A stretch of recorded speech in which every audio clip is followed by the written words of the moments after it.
Hey, it's your buddy Peace and Harmony with you here today.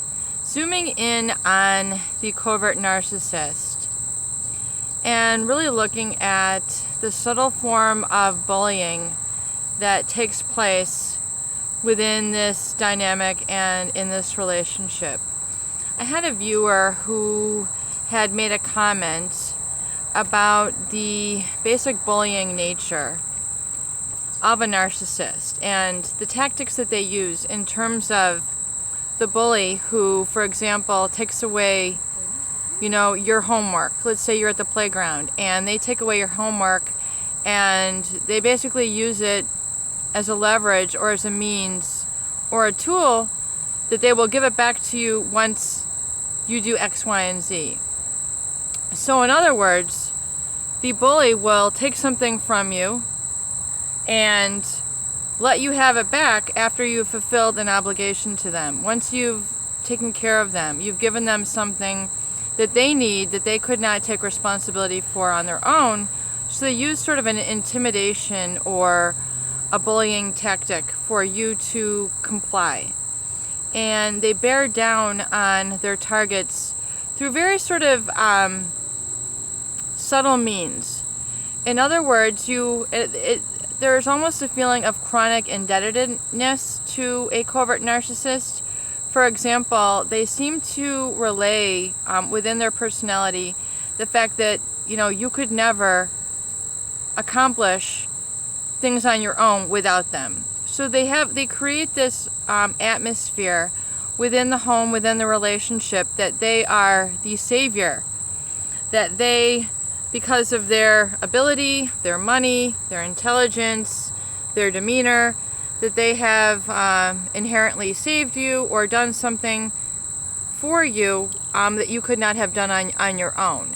So they have a way of creating this dynamic in the relationship where, in essence, you are not capable.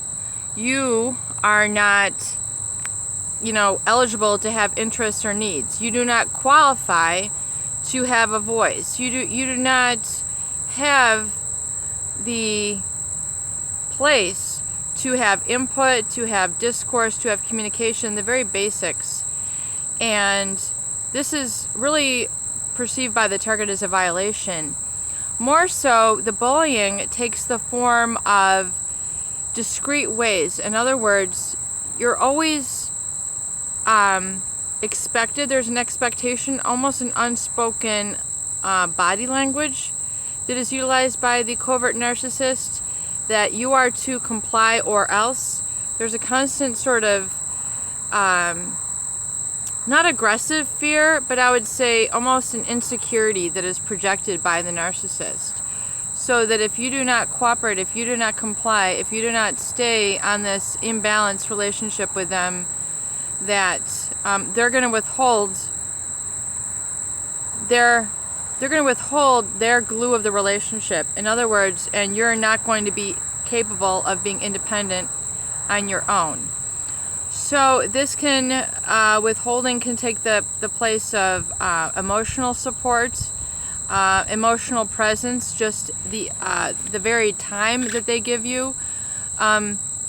In other words, if you don't comply with their requirements, whether it be cooking for them, cleaning for them, becoming less than for them, it's a very discreet sort of undermining, but in essence, they don't want you to climb to your best because you would outshine them. Even though it is okay for healthy people to grow as a personhood, this is extremely threatening to the covert narcissist because they feel so insecure, even though they're intelligent, even though they have so much in their life, you would think going for them. They are afraid of those who are their supply. They are afraid of them to outshine them, outgrow them, outaccomplish them. Even though they should not be threatened, they are. So they have a very subtle way of projecting that, you are not to become this and this person or else. So it's a very subtle tactic, and if you experience this and identify this, realize that this is a very subtle form of bullying and control and mind manipulation that the covert narcissist is using to hold you down, to keep you stunted in your personality growth and your growth of your interests, and really letting you live life to the fullest, which is really our God-given gift. No matter what walk of no matter what walk of life you are, no matter what your religion, you are to become your best, to develop your talents, to develop your interests, to be able to support yourself financially, to be able to support yourself emotionally, to be able to support yourself physically. A lot of people who go through covert narcissist abuse do experience quite a bit of physical ailments as a result, and I'm going to be expounding and expanding on this in future videos.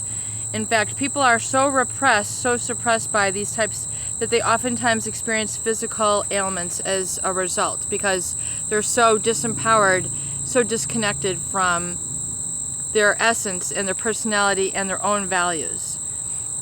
So please look at, please become aware of this, please identify this, and then make action steps towards empowering yourself, such as the tools we develop here on this channel.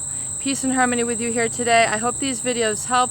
Please do share to those people in need, and please subscribe for more great tools, videos, discussions, and support.